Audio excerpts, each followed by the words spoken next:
Hey Thinksters, here's Chris, founder of Thinkster.com, and today I want to show you real quick, so within say 2 minutes, how to shuffle a list in Python. Okay, so let's start. First of all, we import the random module.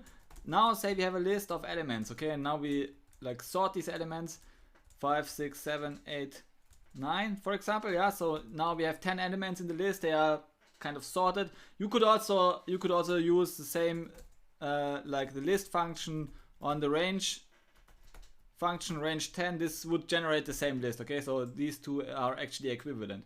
Okay, and now what if you want to shuffle the order? So we want to randomize the order of the element. This is an important application for many probabilistic or randomized algorithms where you should have a random starting point. And okay, so the answer is simple. You call random.shuffle.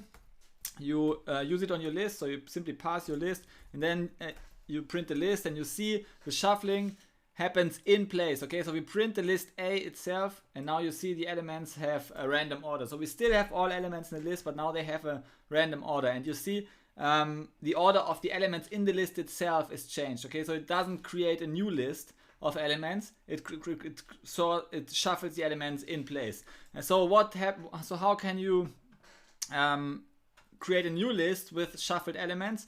Now this is easy. You just use slicing to copy a list, slicing with default start and stop index, which means that you slice over the whole list, which creates basically a copy of the list. And if you have the output now, you see that the original list has unchanged, but now you can also so